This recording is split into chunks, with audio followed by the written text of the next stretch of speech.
Desde 2014, grupos da sociedade civil organizada estão envolvidos na formulação de propostas para a gestão, financiamento e programação de uma emissora de rádio que aguardou mais de 55 anos para ser tirada do papel.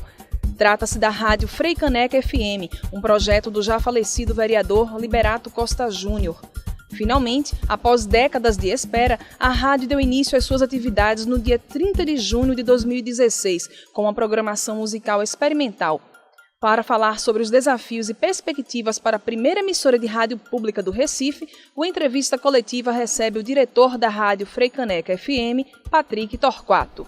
Olá, Patrick, eu sou Áquila e como a gente está falando muito questão musical e a Frei Caneca é uma rádio pública, além da questão musical, quais outros tipos de programação vocês preveem para ela que seja voltado ao público no sentido geral?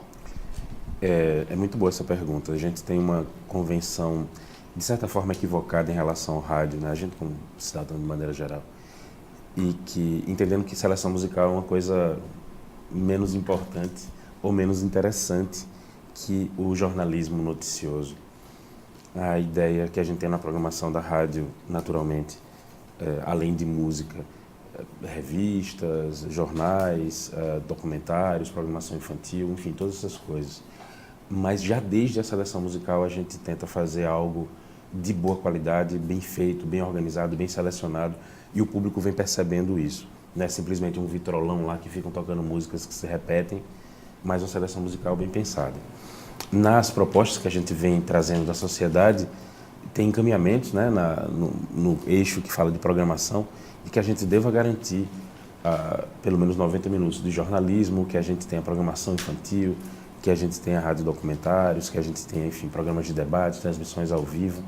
A ideia é que a programação, de fato, seja bem diversa e bem plural, mas, sobretudo, que a gente possa experimentar outros formatos que o rádio vem esquecendo, vem deixando de lado, naturalmente por interesses comerciais. Então, a gente conseguir colocar radionovelas, a gente tem experimentações de radioarte, né? São experimentações sonoras, texturas de som, e que isso pode ser feito e deve ser feito para que a gente também possa provocar o ouvinte da gente a imaginar outras coisas, né? Então, é um compromisso social que ultrapassa pura e simplesmente a gente cumprir o que já vem sendo feito. A gente tem que cumprir aquilo, fazendo com boa qualidade e ir além, fazer ainda mais coisas, experimentar outros formatos. Eu acho que é pertinente a gente fazer esse comparativo, sobretudo para nós da área de comunicação, esse confronto entre o jornalismo noticioso e a seleção musical, né? Durante esse último ciclo, eu imagino, dos últimos 15, 20 anos, a seleção musical vem caindo muita qualidade, ou seja, fica sendo um touro tombado para um toureiro, que é o jornalismo, a rádio 100% notícias, chegar lá para furar o touro, mas o touro já está caído, né? Então, parece que a rádio nova é uma rádio que toca exclusivamente notícia, né? É uma falácia. É muito importante que a gente tenha jornalismo de boa qualidade, reflexiva, e que traga para o cidadão a oportunidade de ouvir notícias e formar sua própria opinião.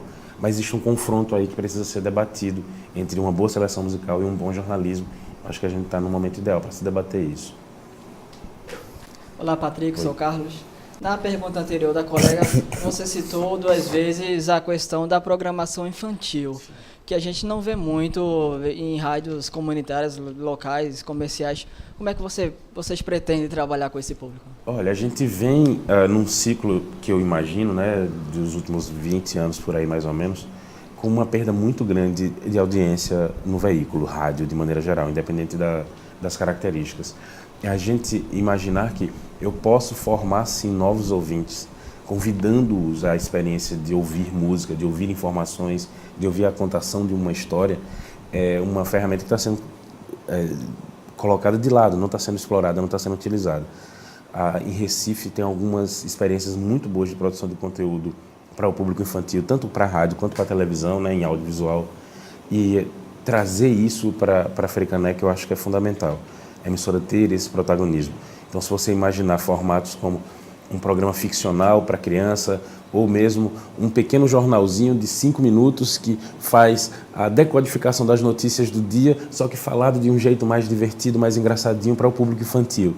Você vai exibir naquela hora que os pais estão deixando as crianças na escola por exemplo, né? Ou seja, tem uma infinidade aí de formatos e possibilidades que não estão sendo pensados para o rádio e que a gente quer trazer para a Frecaneca e, naturalmente, você formar a criança com boas informações, porque, convenhamos, a mídia tradicional, comercial, está jogando um monte de coisa para essa molecada que, se você for comparar a comida, basicamente é miojo e bala para deixar os dentes cariados, vamos colocar assim. Então, é um tipo de conteúdo de pouco nível de reflexão e que deixa uma criança, sei lá, não deixa ela nutrida, ou no mínimo provocada para ter acesso a novas informações artísticas. Trabalhar com elas eu acho que é fundamental para a gente mais na frente ter um cidadão, uma cidadã que teve acesso às informações e que pensa melhor e que flui melhor as ideias. Olá, Patrick. Olá. Como é que está sendo impulsionar uma rádio que tem uma proposta educativa nesse cenário de crise que a gente vê hoje em dia, com a concorrência cada vez mais, assim, né, mais pesada? Como é que está sendo essa experiência de botar a coisa para frente? Olha, o fato da gente ser, por enquanto, né, no ciclo experimental 100% musical, a gente acaba virando um porto seguro, de certa forma. Porque faz parte da instabilidade política do país o papel da mídia tradicional, né? Eles são, posso dizer que, protagonistas em promover a nossa crise política, em promover a nossa crise econômica. Eles estão ali todos os dias falando isso, falando que é desastre, traz a má notícia e deixa o clima tenso. Esse clima tenso se propaga. Não que não existam problemas, mas a maneira como é tratada faz com que isso se amplifique. E acaba que a Frecaneca fica sendo um porto seguro, né? É um espaço onde a gente não está debatendo isso, onde a gente não está promovendo isso, está praticamente só tocando música, porém uma música de boa qualidade, porém ali nos meandros fazendo o nosso discurso através da escolha das músicas, dizendo de que lado que a gente está, o que é que a gente pensa, né? De certa forma isso está sendo um pouco mais tranquilo. Hoje, se a gente estivesse colocando jornalismo no ar, teria sido uma situação, eu acho que mais complexa, porque naturalmente a gente não pode deixar de dar as notícias, né? E dentro do bojo de tudo o que está acontecendo, não seria fácil, né? Não está sendo fácil para alguns colegas de outros lugares conseguir promover esse conteúdo no meio desse lamaçal de informações, onde o cidadão não consegue identificar de fato o que é realidade, o que está acontecendo. Olá. Durante a Parada da Diversidade de 2015, você participou como DJ Sim. no trio do Instituto Papai, Uhum. e que foi o trio da cidadania. Sim. Sobre os movimentos sociais, você acha que eles precisam de mais espaço nos meios de comunicação e na Rádio Frecaneca eles vão ter esse espaço? Tem alguma proposta sobre isso? Com toda certeza. Todas essas ideias, né, ideais que são de maneira muito pertinente levantados pelas organizações sociais, de representatividade, de combate ao machismo, ao racismo, à homofobia, enfim, eles devem ser bandeiras da comunicação pública. Então, você poder promover direitos humanos, cidadania, educação e cultura neste meio de comunicação é fundamental. E sim, eles precisam muito de ter essa... como é que eu posso dizer? Que a emissora pública funcione como o seu ambiente de fala, né? Que o microfone esteja lá aberto para promover isso para a sociedade. É importante a gente entender que essas entidades da sociedade civil, elas não estão falando para elas estão falando para a gente. A gente precisa ampliar isso daí, precisa quebrar esse bloqueio. Tem uma expressão que eu gosto de dizer, furar a bolha, né? Por exemplo, a gente tem uma revista semanal feita por mulheres negras, para mulheres negras, não significa que aquilo dali só deva ser escutado por mulheres negras. É para a sociedade como um todo. Então, eu tenho um programa LGBT, por exemplo, ele não está falando só para a comunidade LGBT, está falando para todo mundo, né? E então, eu preciso ter essa compreensão de que, sim, de fato, a gente tem que abrir esse espaço e que fora da rádio, inclusive, é preciso que a gente dê esses espaços de fala para o protagonismo dessas pessoas que defendem essas ideias, que levantam essas bandeiras e que são feministas, que combatem o racismo. Eu acho que a rádio tem um papel fundamental. As outras emissoras não estão nem aí. Ou quando colocam com algum interesse comercial por trás. A gente tem que garantir por dar espaço, por entender que a gente está praticando a comunicação pública, dando espaço para essas entidades poderem promover esses ideais. Todos eles. E o mais novo que aparecer, a gente vai ter que abrir espaço para ele também e, de maneira geral, as pessoas se sentem representadas. Né? Eu acho que essa é uma ação fundamental da rádio. Patrick, existe no Brasil, capital do Brasil, que tem a mesma proposta de vocês? Olha, algumas emissoras públicas de outros estados atuam muito próximo disso, desse compromisso com a localidade tão grande. Eu poderia chamar a atenção para Belém do Pará, a Rádio Cultura, a TV Cultura, né, do sistema Funtelpa, que são estaduais. Eles têm um compromisso muito grande com a produção cultural local. A música de lá, né, da música até mesmo ao artesanato de lá, eles procuram se envolver para promover isso para dentro e para fora. Né? A Bahia, a Rádio Educadora, lá, FM de Salvador, tem um papel muito importante em desconstruir essa lógica de uma música baiana só relacionada ao axé, ao pagode e tal, mas promover uma música de matriz africana que de fato é baiana e que precisa ser promovido, precisa ser reconhecido pela sua sociedade. E, enfim, tem alguns estados no Brasil que conseguem fazer isso. Sergipe também, a Rádio Aperipe FM, que é a emissora pública do estado, tem um protagonismo muito grande num movimento que eles chamam de sergipanidade. Imagina que Pernambuco tem uma produção local muito forte, né? E tem nomes fantásticos como Luiz Gonzaga, por exemplo, que fazem parte da sua tradição, mas logo aqui ao lado, aqui a 400 quilômetros, 500 quilômetros, você tem estados que não têm artistas de dimensão nacional tão grande. E você fortalecer a identidade cultural deles, com o sotaque deles sendo ouvido no ar, é muito importante. Existe um crescimento coletivo de pertença e de se envolver com sua realidade local que precisa ser promovido. Algumas dessas emissoras fazem isso, boa parte das emissoras brasileiras educativas, públicas, né, tentam fazer isso. Não é todo mundo que tem perna, que tem equipe, que tem investimento para fazer. Mas eu acho que esse é o melhor caminho. E a gente está tentando implementar aqui na Frecaneca o melhor de todas essas experiências, de promover muito esse conteúdo local para fortalecer essa identidade. Patrick. Olá. Com toda a sua experiência, o que é necessário para que uma rádio seja efetivamente uma rádio pública? Esse debate de comunicação pública ele é recente no Brasil, né? Tem a EBC, a lei da EBC, se eu não estou enganado, é de 2007, é de 2008. E se você imaginar que na Inglaterra tem mais de 100 anos, né, a gente está muito atrasado em relação a isso. No Brasil, as emissoras de comunicação, tanto de rádio quanto de TV, elas começam comerciais. Né? Na Europa, elas começam como um serviço público, como hospital público, como escola pública, que serve ao cidadão, entendendo que a pessoa que consome o seu produto é um cidadão e não simplesmente um comprador. Entender que o ouvinte é um cidadão, uma cidadã que merece respeito, que precisa ser munido de informações qualificadas para pensar de uma maneira melhor, é o papel da comunicação pública. A comunicação comercial não está nem aí para isso. Ela quer mais audiência para poder vender mais produtos. Essa é uma das características, né? A tentativa de você ter um controle social via ouvidoria, via conselho com paridade, que a sociedade possa estar ali questionando por que entrou aquele conteúdo, está faltando aquela coisa. A abordagem daquele jornalista que é um fato claro de estupro e ele fica dizendo que fulano supostamente atacou a menina. Não, está claro que foi estupro e a gente tem que tratar isso. E toda a cultura de estupro precisa ser tratada de uma maneira incisiva pela comunicação, mas a comunicação comercial não. Talvez, parece que foi e tal. A comunicação pública tem esse papel. E aí é papel do conselho, da emissora, cobrar que o jornalismo não pode atuar daquela forma. Não pode atuar repetindo aqueles conceitos da sociedade que deve trabalhar justamente na tentativa de corrigir isso. Comunicação pública é nesse caminho.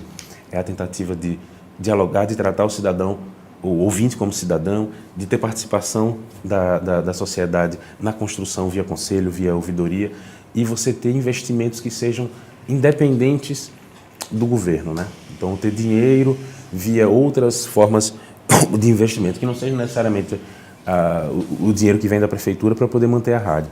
Essas características deixam cada vez mais público o meu perfil e o meu conteúdo. Não é fácil. não é fácil, mas a gente está trabalhando nesse caminho para ver se a gente consegue chegar lá. E aí? Uma mudança de governo que pode mudar o meio de comunicação radiofônica no nosso país? Olha, eu estou com muito medo do que está acontecendo com a EBC, que é a nossa empresa pública de comunicação nacional, né? Que tem a TV Brasil, que tem a Rádio Nacional. Esse governo interino, que agora virou o nosso governo efetivo e que é absolutamente questionável, atacou diretamente a EBC, tentando tirar o presidente, dissolvendo o seu conselho. Isso é muito delicado, porque cria uma prerrogativa para que outros estados façam isso, né? Outros governos façam a mesma coisa. Isso é muito perigoso para a nossa cidadania. Eu acho que para a democracia ser efetiva, você precisa de uma comunicação que seja pública e independente. Porque senão o cidadão não vai ter acesso a uma informação qualificada para poder pensar, construir a sua compreensão de realidade. Eu vejo de um jeito muito triste.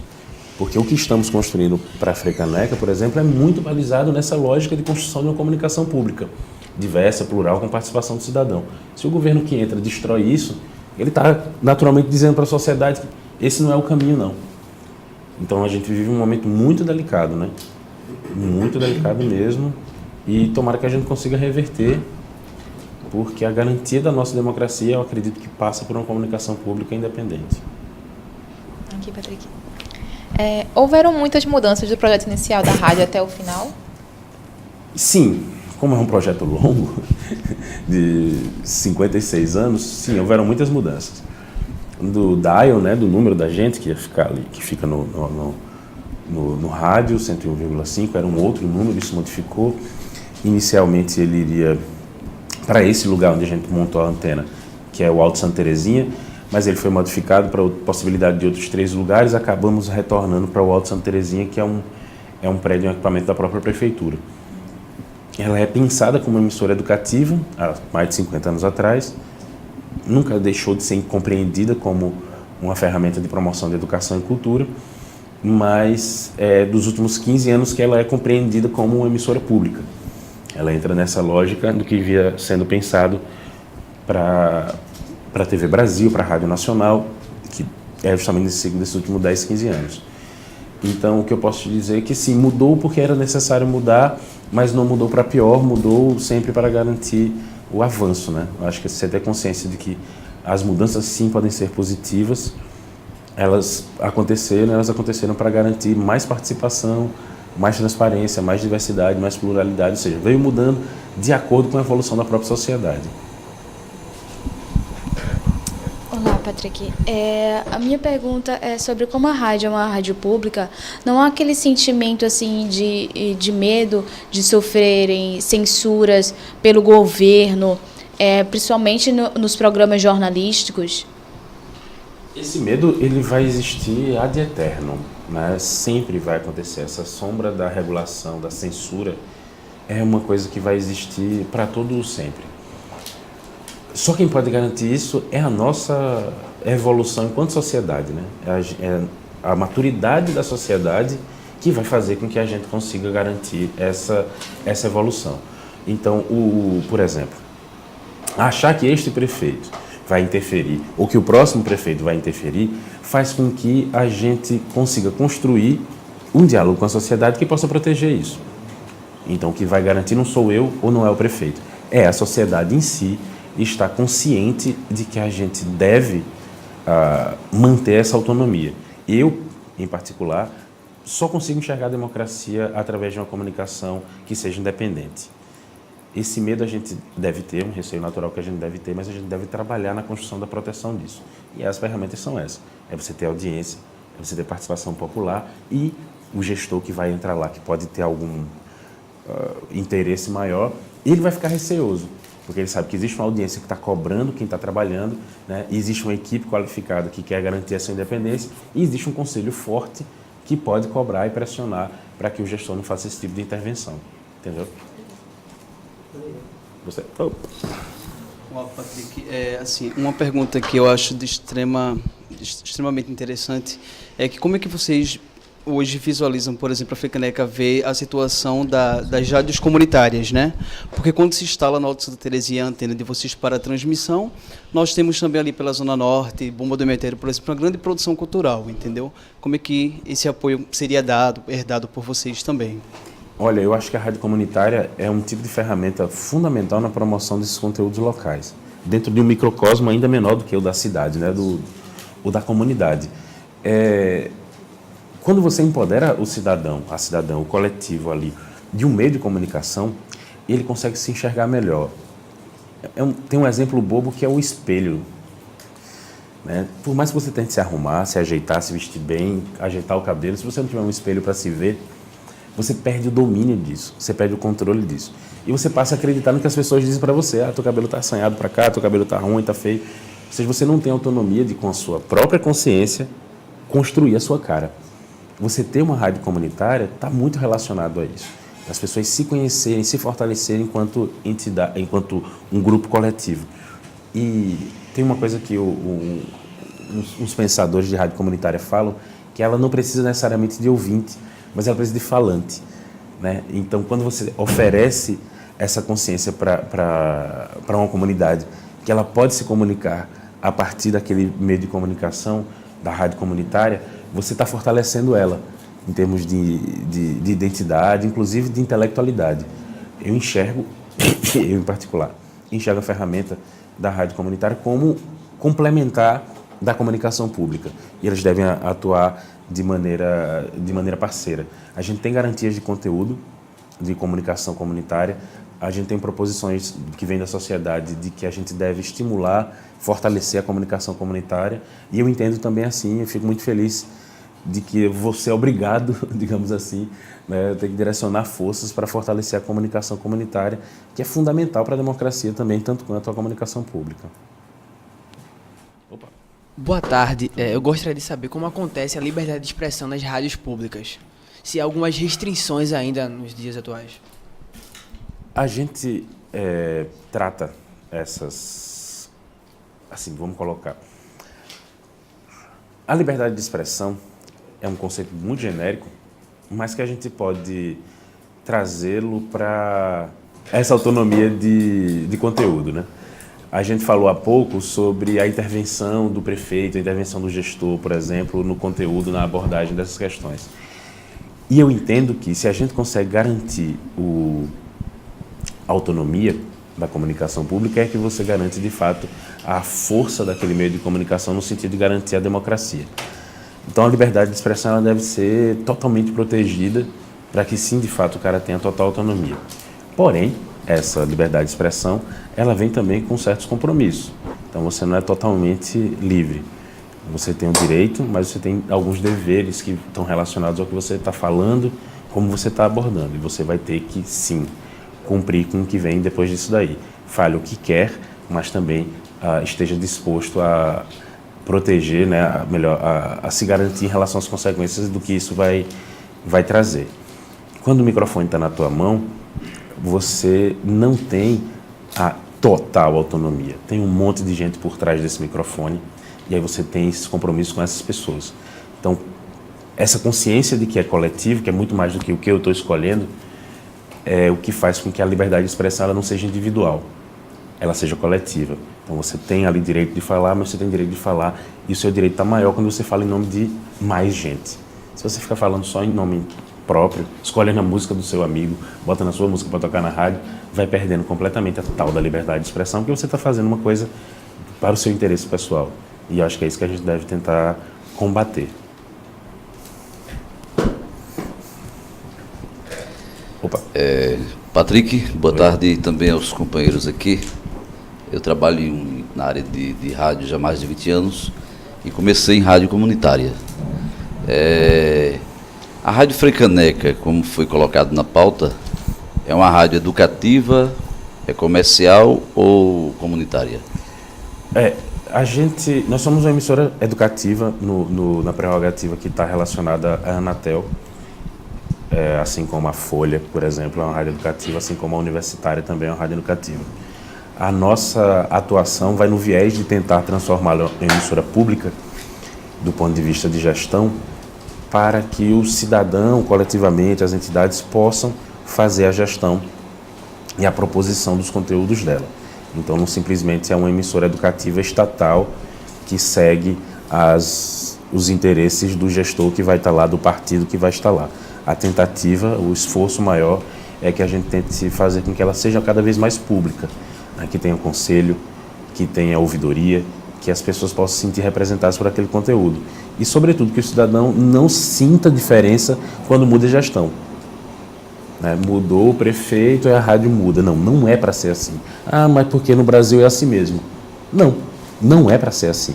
Né? A rádio, ela é para o cidadão, não é um projeto de gestão, é um projeto de Estado, para que eu possa oferecer para o cidadão alta qualidade de conteúdo de comunicação para que ele possa formar a sua opinião. É isso. Patrick, a gente agradece a tua presença, lembrando que esse é um debate que não encerra aqui, na verdade está só começando com a chegada da Rádio Frecaneca. É um debate urgente que a gente tem aqui em Pernambuco sobre a nossa comunicação pública, sobre o que é feito da nossa comunicação pública. E a gente espera contar com a tua presença em outros momentos, em outras oportunidades, porque também acredita que é nesses espaços de formação que a gente precisa cada vez mais estimular esse debate. Muito obrigada pela presença, obrigada pela participação de vocês, meninos, e é isso.